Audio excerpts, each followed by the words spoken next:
ہماری زندگی کا ایک بہت اہم ساتھی ہے جس کو ہم سفر کہا جاتا ہے۔ اسلام بیوی کے بارے میں کیا درس دیتا ہے؟ اور فیملی ممبر سے اب بھی بہت پیار کر رہے ہوتے ہیں، مگر بعض اوقات بیوی کو بڑا ڈیگریڈ کرتے ہیں۔ ہم شاید بھول گئے ہیں کہ ہماری زندگی کا بہت بڑا حصہ جس کے ساتھ گزرا ہے، ہم اس کے ساتھ بعض اوقات زیادتی کرتے ہیں۔ ہم کاروبار میں تکلیف میں ہوں، ہم باہر کسی ٹینشن میں ہوں، کسی بندے سے کسی بات کوئی بری لگ گئی، سارا غصہ آ کر اب بندے نے اپنی زوجہ پہ نکالنا ہے، کیونکہ وہ بیچاری تو کچھ نہیں کہہ سکے گی۔ پہلے کے زمانے جاہلیت میں بھی یہی تھا کہ عورتوں کو پیر کی جوتی سے زیادہ ذلیل سمجھا جاتا تھا، مگر کیا آج بھی کچھ گھرانوں میں ایسا نہیں ہے؟ ہماری زوجہ کی شاید ہر دعا میں ہم ہوتے ہیں۔ ہم اپنی بیوی کے لیے کتنی دعا کرتے ہیں، غور کیجیے۔ حالانکہ میں نے دیکھا ہے کہ جن کی شریک حیات دنیا سے جاتی ہے نا، وہ لوگوں کو میں نے ٹوٹتے بھی دیکھا ہے۔ تو ایسا نہ کریں، جس طرح وہ آپ کے لیے محبت کا اظہار، دعاؤں کی آپ کی خدمت گار ہے، آپ بھی اس کے لیے اچھا برتاؤ کریں۔ اور نبی پاک کا کیا انداز تھا؟ میں تو آج اسلام کی شریعت کی، اللہ کے نبی کی بات کرنے آپ کے سامنے آیا ہوں۔ اللہ کے حبیب علیہ الصلوۃ والسلام سے سوال کیا گیا کہ حضور آپ کو دنیا میں سب سے زیادہ پسند کون ہے؟ اللہ کے حبیب نے فرمایا عائشہ۔ نبی پاک نے اپنی زوجہ کا نام لیا۔ پھر نبی پاک گھر اپنی ازواج کے ساتھ کیا انداز ہوتا تھا؟ گھر کا سودا سلف لے کے جاتے، کھانے پینے میں ہاتھ بٹاتے، محبت اور پیار کا اظہار فرماتے، سافٹ ماحول تھا گھر کے اندر۔ ہمارے گھر میں ایسا ماحول ہے؟ اسلام سے پہلے مال کے لیے جانوروں اور دوسرے ساز و سامان کے ساتھ ساتھ بیوی کو بھی رہن رکھوا دیا جاتا تھا۔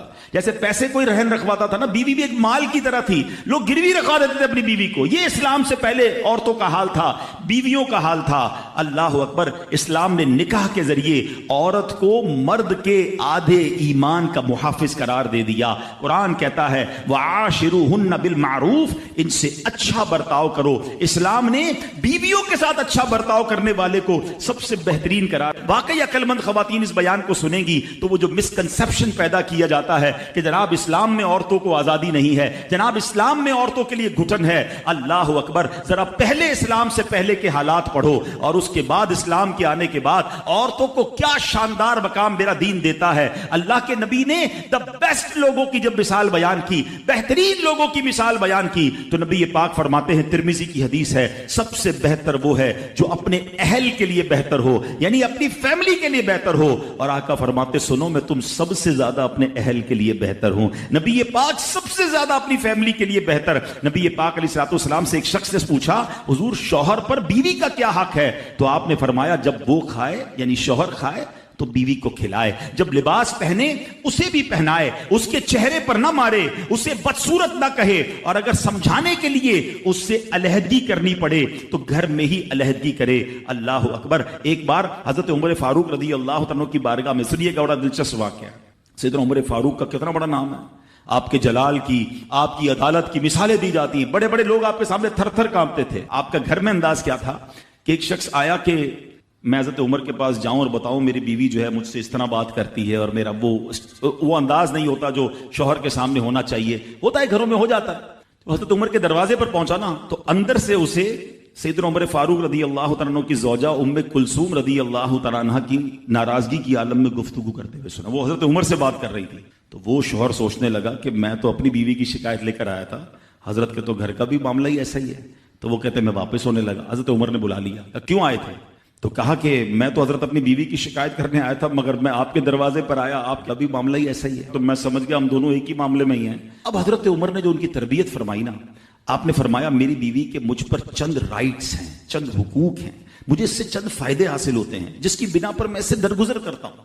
پہلا یہ کہ یہ میرے لیے جہنم کی آڑ ہے، میرا دل اس کی وجہ سے حرام کاموں سے بچا رہتا ہے۔ نمبر دو، جب میں گھر سے نکل جاتا ہوں یہ میری خزانچی بن جاتی ہے، یعنی میرے مال کی نگہبان بن جاتی ہے، میری دھوبن بن جاتی ہے، میرے کپڑے دھوتی ہے، میرے بچے کی پرورش کرتی ہے، میرے لیے روٹیاں اور کھانے پکاتی ہے۔ تو وہ شخص کہتا ہے یہ سارے فائدے تو مجھے بھی اپنی بیوی سے حاصل ہیں، تو میں تو کبھی درگزر سے کام نہیں لیتا، وہ مجھے کہتی میں اسے لڑنا شروع کر دیتا ہوں۔ کہتا آج آپ کی بات سے نصیحت مل گئی، اب میں اپنی بیوی کی چھوٹی موٹی باتوں کو میں بھی درگزر کر دوں۔ کتنی پیاری بات بتائی، ہم وہ ساری باتیں بھول جاتے ہیں، ایک غلطی پر پکڑ لیتے ہیں، ایک غلطی پر ڈانٹتے، ہر غلطی پر جناب ایسا نہیں ہوتا، ہر غلطی کی سزا سزائے موت نہیں ہوتی ہے، ہم غلطیاں نہیں کرتے۔ اگر جس طرح ہم اپنی بیوی کو اور غلطی پر ڈانٹتے وہ ڈانٹنا شروع کر دے پھر کیا حال ہوگا؟ تو ایسا نہ کرے. وہ بھی دل رکھتی ہے. ہم نے کسی انسان سے شادی کی ہے, کمپیوٹر سے نہیں کی, ٹھیک ہے نا. تو کمپیوٹر بھی آج کل وائرس آ جاتا ہے, تو وہ تو انسان ہے, غلطی ہو گئی, کوئی بات نہیں.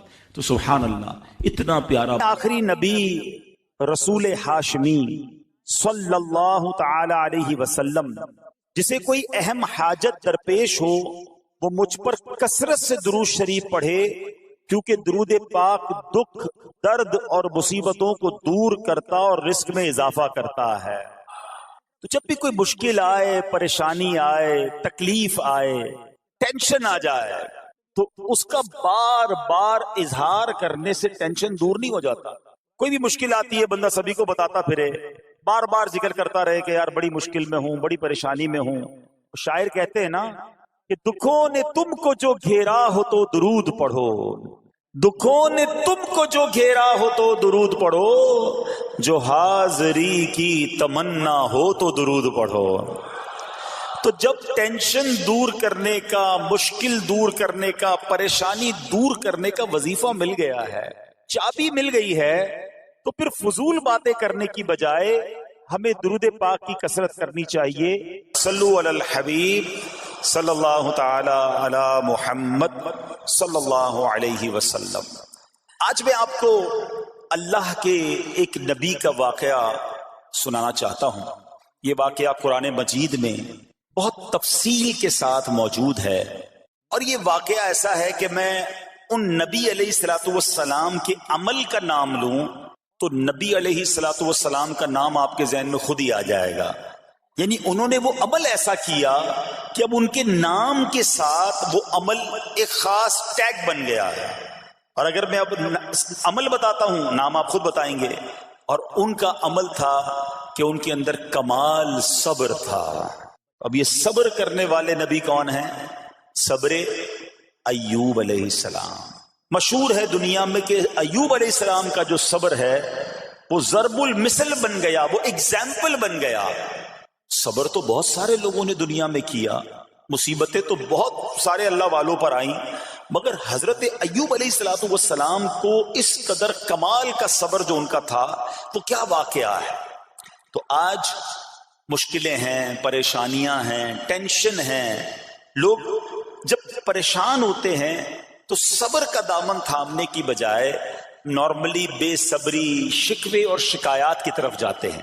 تو زندگی میں جب بھی کوئی معاملہ آئے نا, ہمیں اللہ کے کلام کی طرف رجوع کرنا چاہیے, اللہ والوں کی سیرت کی طرف رجوع کرنا چاہیے. اور رب کریم کے جو منتخب ترین بندے ہیں, دنیا کے افضل ترین جو افراد ہیں, وہ انبیاء کرام علیہ الصلوۃ والسلام ہیں. تو ہمیں جب بھی کوئی پرابلم آئے, جب بھی کوئی مسئلہ درپیش ہو, پہلے دیکھیں اللہ والوں نے اس موقع پر کیا کیا تھا, قرآن کیا کہتا ہے, حدیث کیا کہتی ہے, تو پھر زندگی میں چیزیں آسان ہو جاتی ہیں. تو حضرت ایوب علیہ الصلوۃ والسلام کی سیرت کے بارے میں جانتے ہیں کہ آپ حضرت اسحاق علیہ الصلوۃ والسلام کی اولاد میں سے ہیں, اور ان کی والدہ حضرت لوط علیہ الصلوۃ والسلام کے خاندان سے ہیں. اللہ تعالیٰ نے آپ کو ہر طرح کی نعمت سے نوازا تھا.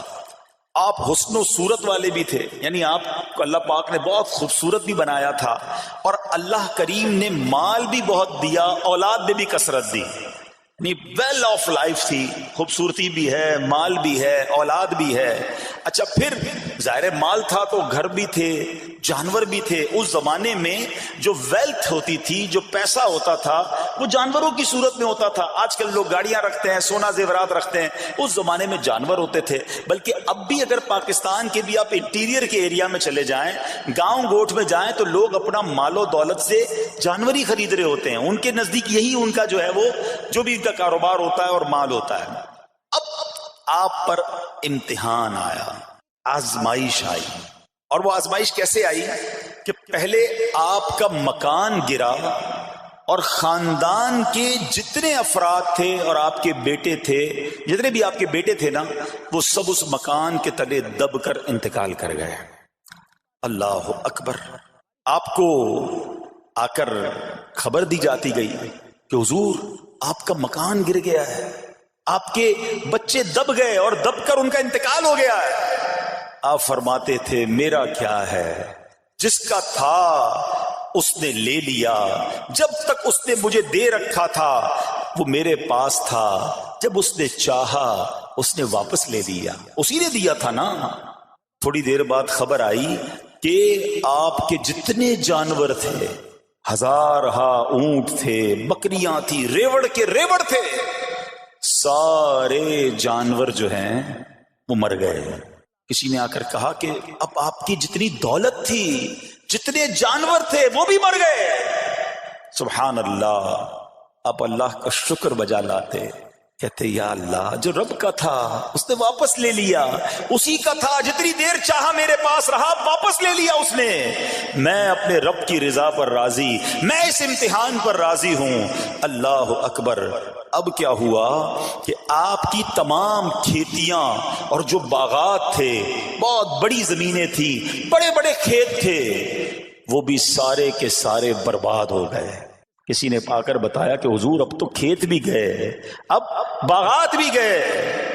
آپ نے فرمایا کہ جس کا تھا اس نے لے لیا، میں اس کی رضا پر راضی ہوں۔ جب تک میرے پاس تھا وہ میرے پاس تھا، اب رب نے واپس لینا چاہا تو اس نے لے لیا۔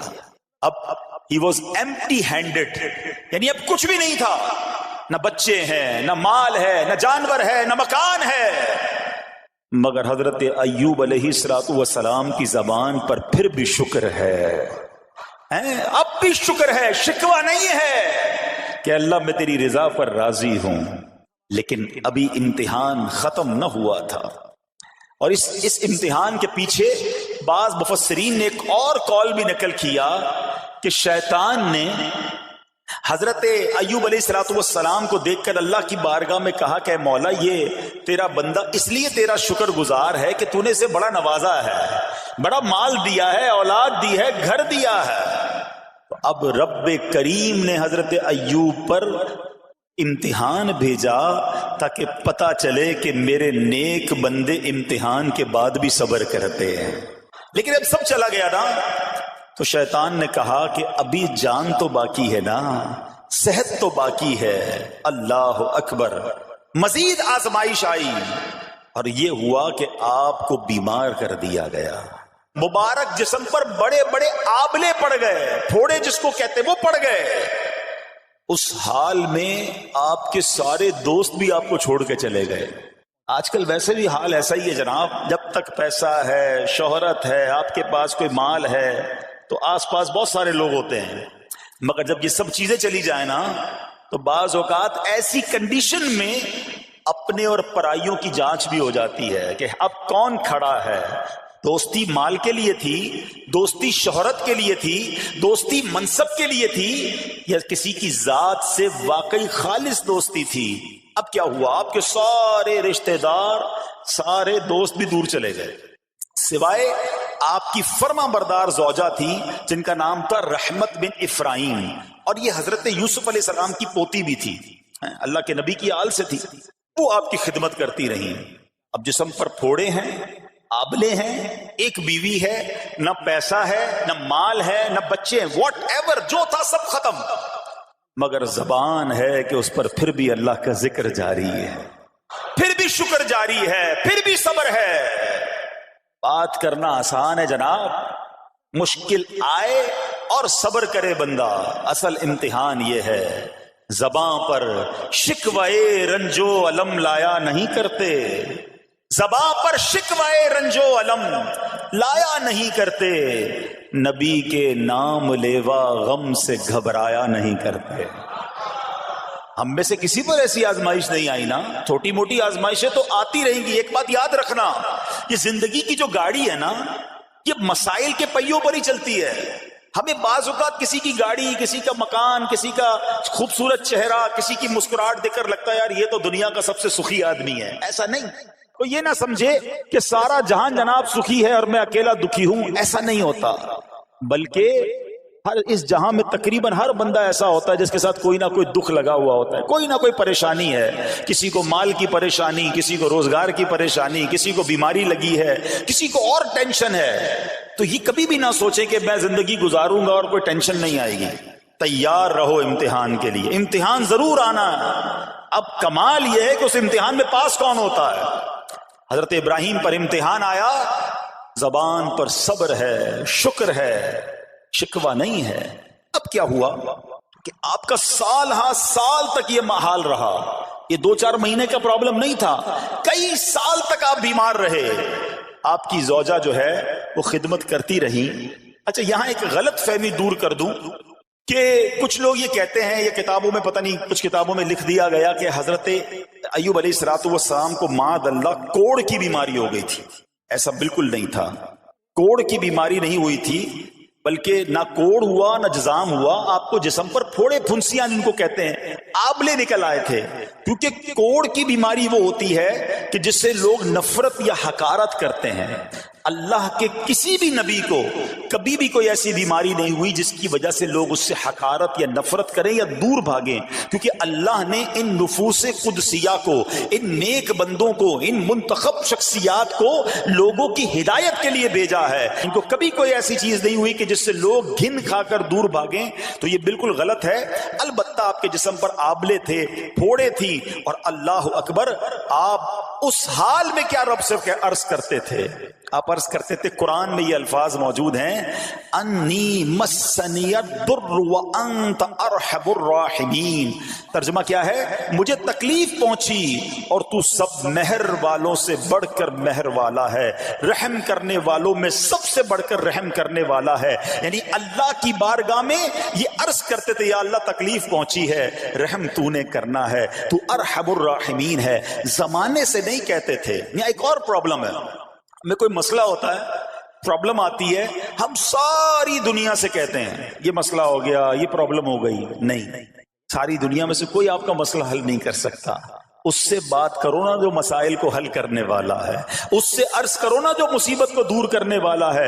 ادھر ادھر جانے کی بجائے پرابلم یہ ہے، جب بھی مشکل آتی ہے ہم سب کے پاس جاتے ہیں، ہم رب کے پاس نہیں جاتے ہیں.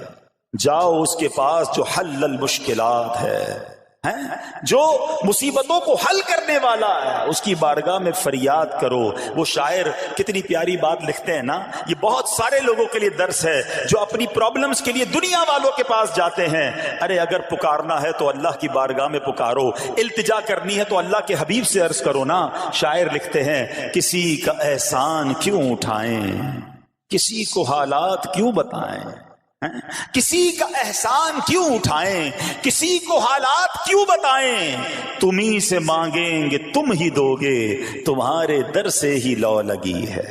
ہم اللہ کی بارگاہ میں عرض کریں، اللہ کے حبیب کی بارگاہ میں لو لگائیں. دنیا والوں کے پاس کچھ نہیں رکھا، لیکن ہم دنیا والوں کو بتا کر اپنے صبر کا ثواب بھی ضائع کر دیتے ہیں. دیکھو حضرت ایوب علیہ السلام کا صبر، کسی سے نہ کہا، اللہ کی بارگاہ میں عرض کرتے رہے. اب آپ کی آزمائش کا وقت پورا ہوتا ہے، دعا کرتے رہے، التجا کرتے رہے، صبر کرتے رہے. حکم ہوا کہ اپنا پاؤں زمین پر مارو. حضرت ایوب علیہ السلام نے